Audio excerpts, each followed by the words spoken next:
Bonjour et bienvenue à Vie de foi. Aujourd'hui, nous allons étudier la peur et nous allons parler de maladie. Et notre foi, en fait, c'est pour la santé divine. Souvent, les gens ont peur, sont craintifs, et ils s'attendent que Dieu va peut-être les guérir. Mais aujourd'hui, on va voir que Jésus-Christ a déjà payé à la croix il y a 2000 ans.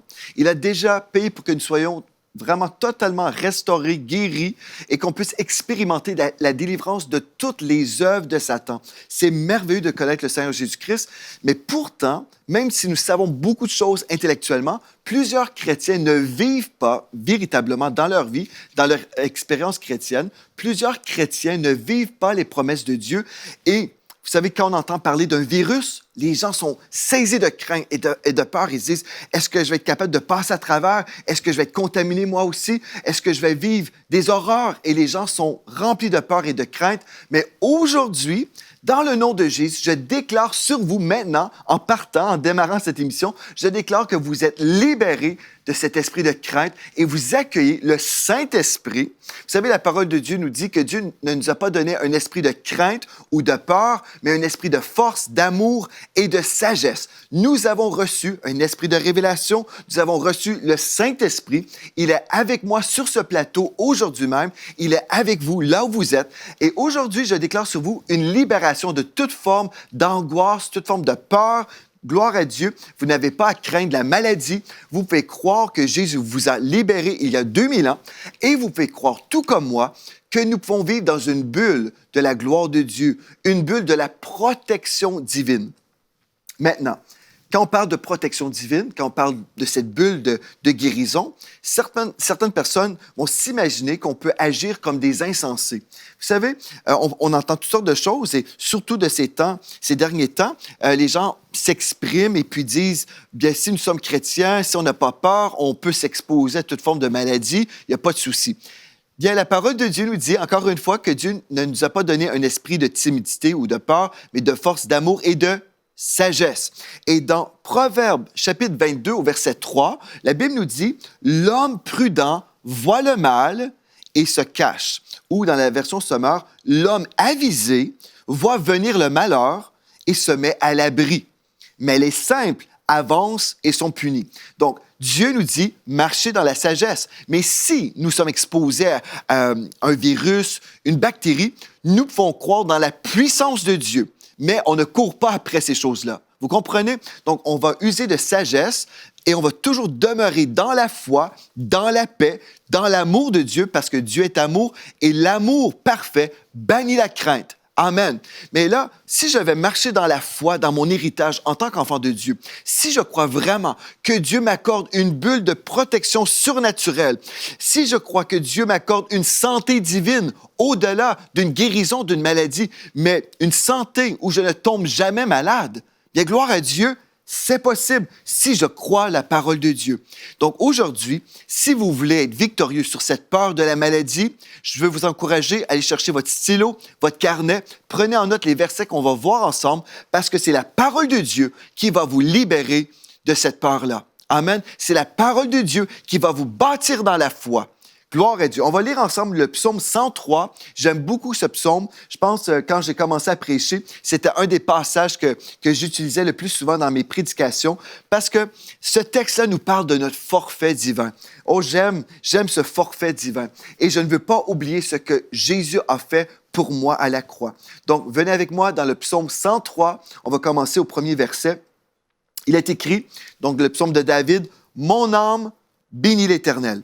Donc, David dit à son âme, tu vas bénir l'Éternel. Des fois, on n'a pas le goût. Des fois, on est fatigué. Des fois, on se laisse influencer par les commentaires des gens et puis on n'a pas vraiment le désir d'être dans la parole de Dieu. On n'a pas le désir de louer le Seigneur. Des fois, on est accablé, oppressé.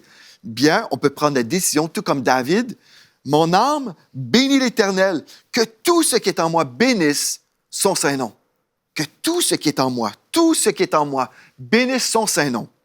Mon âme bénit l'Éternel et n'oublie aucun de ses bienfaits. Alléluia! N'oublie aucun de ses bienfaits. Connaissez-vous les bienfaits que vous avez? Connaissez-vous votre héritage en Jésus-Christ? Frères et sœurs, on va le voir ensemble aujourd'hui. Mon âme bénit l'Éternel et n'oublie aucun de ses bienfaits. C'est lui, c'est l'Éternel Dieu. C'est lui qui pardonne toutes tes iniquités. Bien, frères et sœurs, la majorité des chrétiens diront « Amen, Amen, oui, c'est vrai, Dieu nous pardonne de toutes nos iniquités, de tous nos péchés, c'est vrai. » Et là, plusieurs chrétiens vont dire « Un instant, la suite, non, non, non, ce n'est pas vrai pour telle ou telle raison. » Mais la suite nous dit qu'il guérit toutes tes maladies, qu'il guérit toutes tes maladies. Alléluia. Moi, je crois que Dieu guérit toutes nos maladies. Alléluia. Je le crois et je l'expérimente dans ma vie et dans ma famille. Nous vivons ce que la parole de Dieu dit.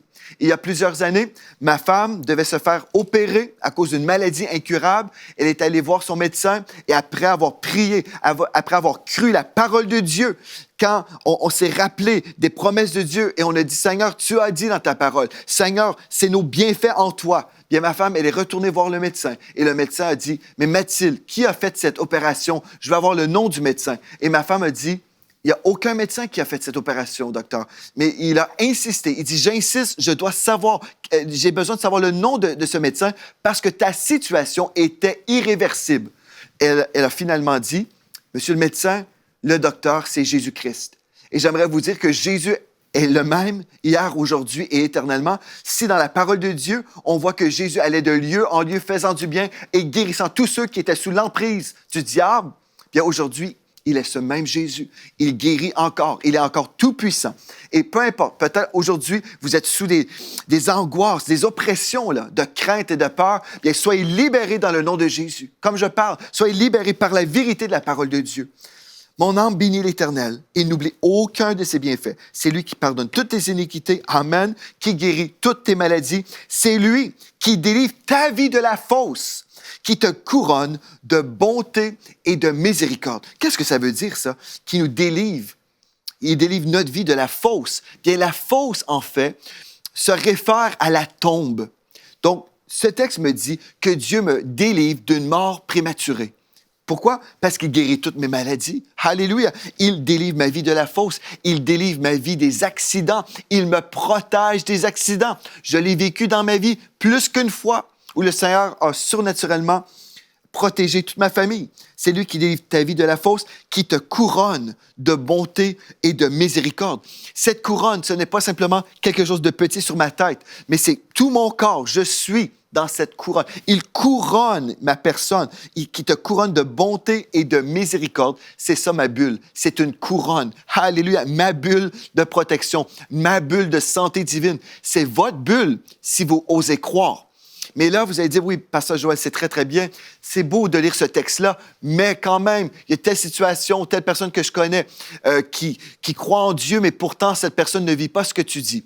Frères et sœurs, que votre foi soit dans la parole de Dieu et pas dans les circonstances, pas dans les personnes dans votre entourage, que votre foi puisse être centrée sur la parole de Dieu. Parce que l'ennemi se spécialise toujours à diminuer votre foi en détournant vos regards de la parole de Dieu. Verset 5, c'est lui qui rassasie de bien ta vieillesse. Alléluia, qui te fait rajeunir comme l'aigle. Et dans le psaume 91, Dieu nous dit en fait aussi qu'il va nous rassasier de longs jours. Amen. Alléluia. Ça, c'est mon héritage en Christ.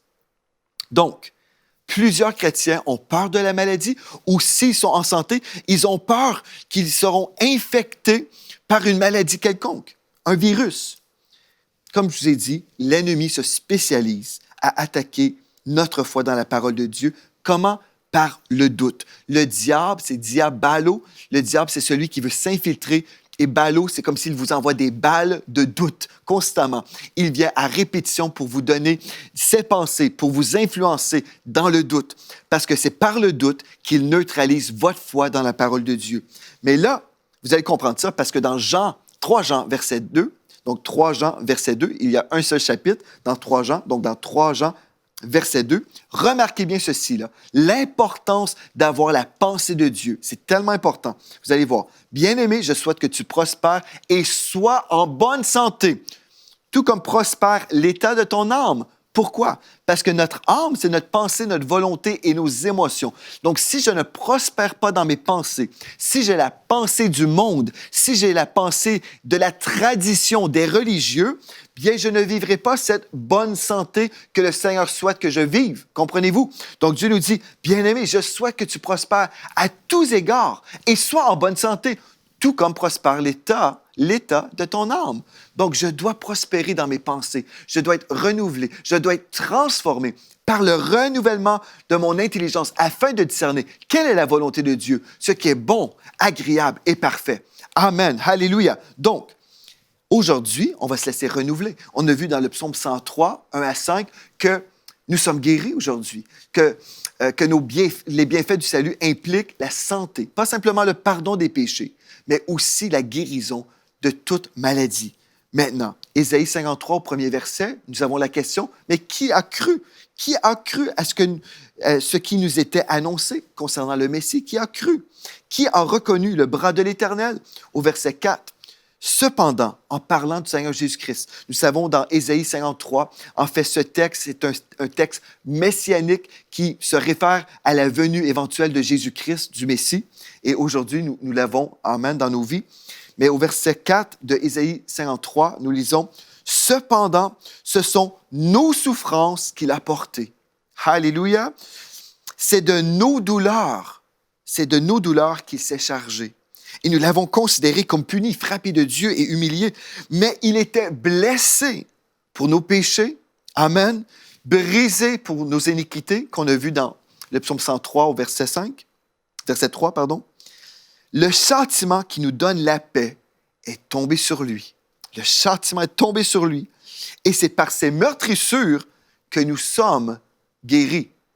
Amen. Ça, c'est bien. C'était dans l'Ancien Testament. C'était avant le Seigneur Jésus-Christ.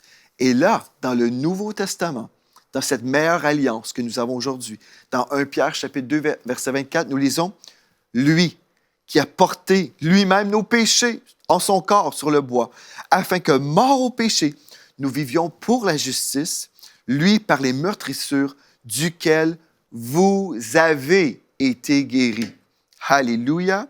Jésus ne reviendra pas une seconde fois pour payer le prix pour le pardon de vos péchés. Il ne reviendra pas une seconde fois pour payer la dette pour votre guérison. Non, il a déjà payé pour votre guérison. Alléluia! Bon, c'est merveilleux ça. Vous l'avez vu dans la parole, et Ésaïe 53, verset 1 nous dit « Qui a cru? Avez-vous cru ce que la parole de Dieu vous dit? » Bien, vous faites dire, Pasteur Joël, oui, je crois, mais j'ai entendu des prédications qui m'ont dit que ce texte-là concerne seulement la guérison spirituelle de l'homme. Donc, Dieu n'est pas vraiment concerné par notre santé physique. Vous savez, le diable se spécialise à vous voler la parole de Dieu. Vous savez, il y a quelques années, j'ai fait des recherches parce que, j'étudiais la guérison divine. J'ai compris que vraiment le salut implique le pardon des péchés, mais aussi le rachat de toute la malédiction de la loi, selon Galates 3, verset 13. Donc, j'ai vu que Christ nous avait totalement délivrés des œuvres de Satan. Et je me disais, mais pourquoi il y a autant de chrétiens qui ne croient pas la parole de Dieu que je crois? Pourquoi? Bien, certainement, ils ont une autre vision, ils ont une autre compréhension des Écritures. Donc, je me suis exposé pendant un temps pour comprendre pourquoi certains chrétiens ne croyaient pas ce que je croyais. Et puis, j'ai entendu une prédication complète qui nous disait que ce texte-là ne pouvait pas être reçu par la foi concernant notre santé physique parce que c'était simplement une bénédiction spirituelle. J'ai écouté tout ça et j'ai trouvé ça très bizarre parce que on peut aller voir dans Matthieu chapitre 8 au verset 14. En fait, venez avec moi dans la parole de Dieu. On va voir est-ce que c'est vrai. Est-ce qu'on peut limiter cette provision à une provision seulement spirituelle? Bien, Matthieu 8, verset 14 nous dit « Jésus se rendit ensuite à la maison de Pierre, dont il vit la belle-mère couchée et ayant la fièvre. » Avez-vous déjà entendu parler d'une fièvre, d'un virus qui donne la fièvre? Verset 15, « Il toucha sa main et la fièvre la quitta, puis elle se leva et le servit. Le soir, on amena auprès de Jésus plusieurs démoniaques. Il chassa les esprits par sa parole et il guérit tous les malades. Gloire à Dieu. Il guérit tous les malades afin que s'accomplisse ce qui avait été annoncé par Ésaïe le prophète. Il a pris nos infirmités et il s'est chargé de nos maladies. Bien, écoutez, si la fièvre est spirituelle, si le fait d'être démonisé, c'est uniquement spirituel, bien, le texte nous dit très clairement ici là, que Jésus a guéri tous les malades. Il n'y a pas une précision dans le texte qui nous dit que la fièvre était spirituelle ou que la maladie était spirituelle. Non, ce texte nous dit clairement que par ces meurtrissures, là, nous sommes guéris. Et c'est ça que je crois. Mais le diable va vous envoyer une tradition, une explication pour vous dire que ce n'est pas pour vous. Faites attention, frères et sœurs. Attention aux théologies qui diminuent votre foi dans la parole de Dieu. Quand vous lisez le texte et vous dites « oui, amen », et là, quelqu'un vous dit « non, ce n'est pas pour vous. Non, ce n'est pas possible ». Doutez ceux qui sont dans le doute. Croyez la parole de Dieu. J'aimerais vous dire, je crois ce texte-là. Et depuis des années, je bénéficie des promesses de Dieu. Je bénéficie de mon héritage en Christ. Je vais vous encourager, frères et sœurs, croyez celui qui vit la parole, plutôt que celui qui vous dit pourquoi vous ne pouvez pas vivre la parole. Alléluia. OK, on va aller dans une autre promesse de Dieu. En fait, on va voir plusieurs promesses dans le psaume 91 maintenant. Parce que dans ces temps de la fin, nous vivons dans des temps difficiles où il y a des fléaux, il y a des contagions, des plaies, il y a toutes sortes de maladies, des virus. Mais nous, les enfants de Dieu, Malachie 3,18, je vous rappelle, nous dit qu'il y a une différence entre le juste et le méchant. Vous verrez de nouveau qu'il y a une différence entre le méchant et le juste, entre celui qui ne sert pas Dieu et celui qui sert Dieu. Alléluia, oh, gloire à Dieu, j'aime la parole de Dieu. Est-ce que vous êtes prêts? On va voir ensemble le psaume 91. Et puis après, je vais vous dire pourquoi plusieurs chrétiens ne croient pas le psaume 91. Mais premièrement, positionnez-vous dans la foi. Vous allez voir pourquoi c'est tellement merveilleux. Donc, premièrement, le psaume 91 nous dit « Celui qui demeure sous l'abri du Très-Haut repose à l'ombre du Tout-Puissant. » Donc, celui qui demeure sous l'abri du Très-Haut. Alléluia. Le Très-Haut, nous savons qui est le Très-Haut, notre Seigneur Dieu, l'Éternel Dieu. Amen. Et je suis celui qui demeure. Je demeure auprès de Dieu. Donc, je suis dans un repos. Je me repose à l'ombre du Tout-Puissant. Alléluia. Il est Tout-Puissant. Je dis à l'Éternel, mon refuge et ma forteresse, mon Dieu en qui je me confie. Je ne sais pas, peut-être dans cette série, on va revoir le psaume 91 tous les jours, je ne sais pas. Mais c'est tellement un texte important pour nous aujourd'hui. Je dis, remarquez là, il y a une confession de la parole de Dieu. Amen. Que le juste déclare la parole de Dieu. Je dis à l'Éternel, mon refuge et ma forteresse, mon Dieu en qui je me confie. Car c'est lui qui te délivre du filet de l'oiseleur, ou du chasseur si on veut, de la peste. Il te délivre de la peste et de ses ravages. Il te couvrira de ses plumes. Remarquez le langage poétique maintenant. Il te couvrira de ses plumes et tu trouveras un refuge sous ses ailes. Sa fidélité est un bouclier et une cuirasse. Tu ne craindras. Remarquez bien là, la crainte attire ce qu'on ne veut pas. Donc Dieu nous dit, tu ne craindras ni les terreurs de la nuit, ni la flèche qui vole de jour. Donc tu ne craindras pas les attaques même de jour, ni la peste qui marche dans les ténèbres, ni la contagion qui frappe en plein midi. Que 1000 tombent à ton côté, et 10 000 à ta droite, tu ne seras pas atteint. De tes yeux seulement, tu regarderas et tu verras la rétribution des méchants. Pourquoi? Car tu as fait de l'Éternel ton refuge. Tu fais du Très-Haut ta retraite. Alléluia, je suis très haut. Alléluia. Je suis assis avec Christ dans les lieux célestes. Alléluia. Donc, ma position et ma foi est en lui. Aucun malheur ne t'arrivera. Aucun malheur ne t'arrivera. Aucun fléau n'approchera de ta tente. Alléluia. Vous pouvez plaider le sang de Jésus autour de votre propriété et vous délimitez votre territoire. Et vous dites, non, ça, c'est ma maison, mon jardin, ma maison, elle est ici et nous sommes bénis, nous sommes protégés. Le sang de Christ nous recouvre. Alléluia. Et nous bénéficions de la promesse du psaume 91. Car il ordonnera à ses anges de te garder dans toutes tes voies. Remarquez, c'est le texte ici que Satan a cité à Jésus-Christ lorsqu'il était dans le désert lors de sa tentation. Satan connaît la parole et il cite la parole. Car il ordonnera à ses anges de te garder dans toutes tes voies. Ils te porteront sur les mains, de peur que ton pied ne heurte contre une pierre. Tu marcheras sur le lion et sur la spique. Tu fouleras le lionceau et le dragon. Ici, ce texte se réfère en fait au royaume des ténèbres. Puisqu'il m'aime, je le délivrerai. Puisqu'il m'aime, je le délivrerai. Je le protégerai, puisqu'il connaît mon nom. Voyez-vous, Quand nous connaissons le nom du Tout-Puissant, nous savons qui il est et nous connaissons ses promesses à notre égard. Alléluia. Puisqu'il m'aime, je le délivrerai, je le protégerai, puisqu'il connaît mon nom. Il m'invoquera. Puisque nous le connaissons, on peut l'invoquer. Dire, oh Seigneur, tu as promis, je m'attends à toi. Il m'invoquera et je lui répondrai. Je serai avec lui dans la détresse. Ce texte ne dit pas qu'on ne passera jamais par des vallées. Non, on peut être dans une situation et ça peut être le désastre tout autour de nous. Donc, qu'est-ce qu'on va faire? On va invoquer le nom du Seigneur. Je serai avec lui dans la détresse. Je le délivrerai et je le glorifierai. Alléluia. Et nous serons glorifiés aussi. Alléluia. Oui, nous savons un jour, nous allons habiter dans un corps glorifié. Nous allons recevoir, oui, du Seigneur, un corps glorifié selon 1 Corinthiens chapitre 15. Amen. Mais on peut commencer à vivre sa gloire aujourd'hui. Amen. Sa gloire, c'est sa protection aussi, là, que vous pouvez vivre. La gloire de l'Éternel. Vivre dans une bulle de la gloire. Alléluia. Je le rassasierai de longs jours et je lui ferai voir mon salut, ou en d'autres mots, ma délivrance. C'est merveilleux, n'est-ce pas? C'est glorieux. C'est tellement glorieux de méditer la parole de Dieu et de s'attendre à vivre cette chose-là. Ce n'est pas assez de lire le texte et de dire, c'est de la poésie. Frères et sœurs, j'aimerais vous dire, quand j'ai fait des recherches, il y a plusieurs années, je voulais savoir, mais pourquoi les chrétiens ne croient pas la Bible? Bonne question. Pourquoi les chrétiens ne croient pas la Bible?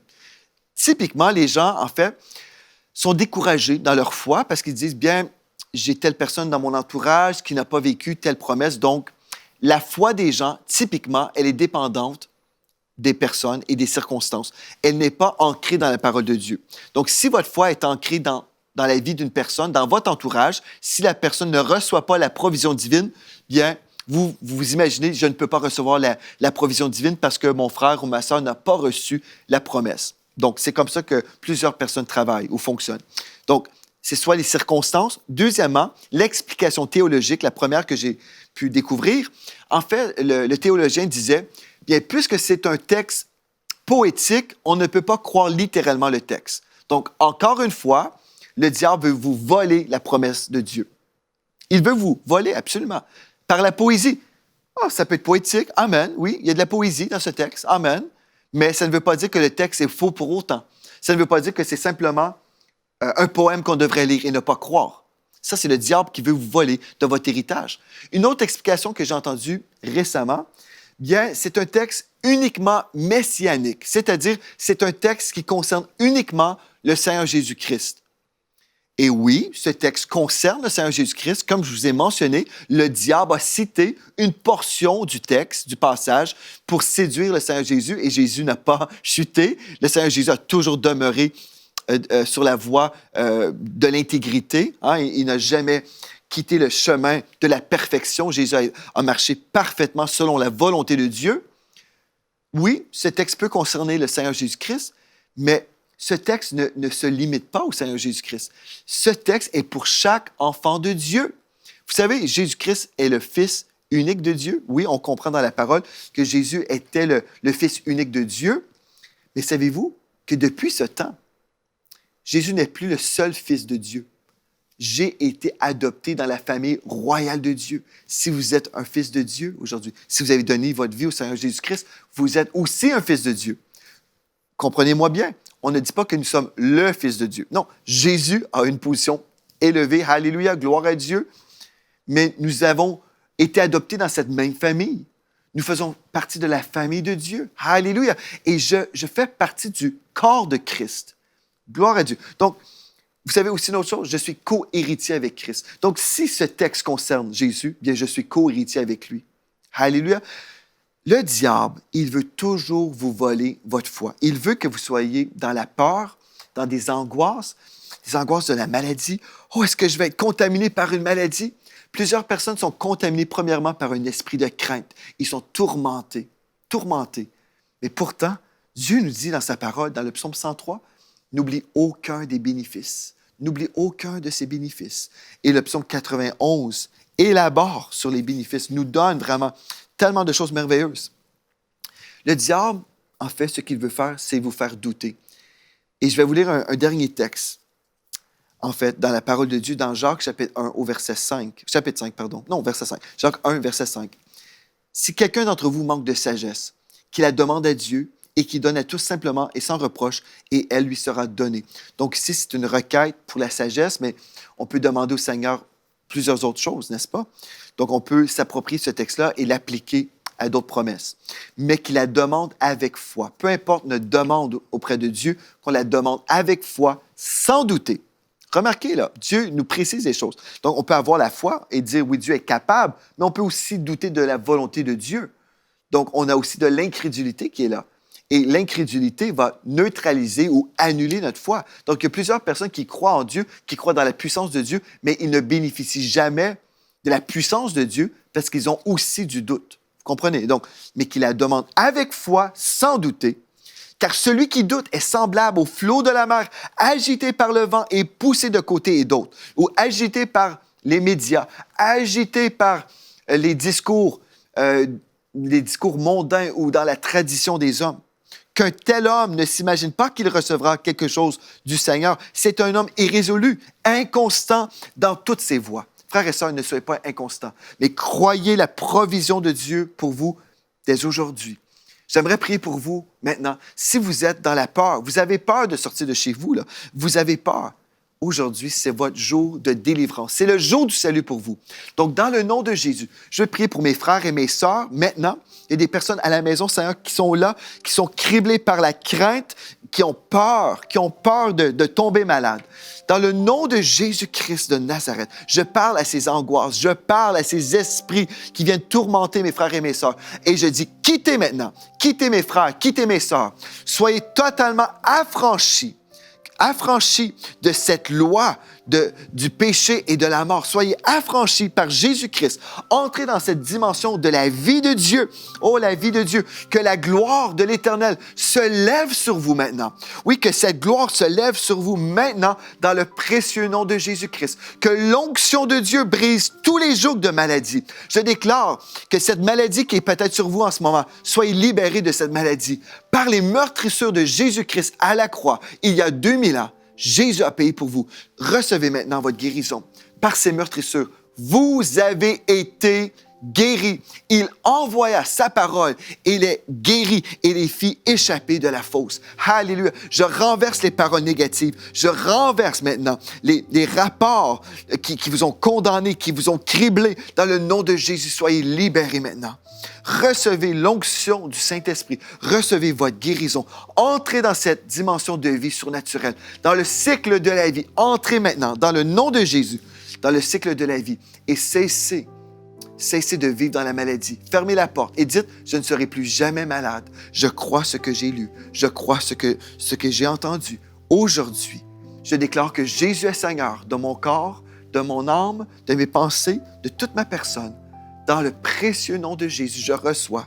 Amen et amen. Gloire à Dieu. Demain, on poursuit dans cette série sur la crainte. C'est un rendez-vous divin à ne pas manquer. D'ici à demain, merci d'avoir été là et soyez richement bénis.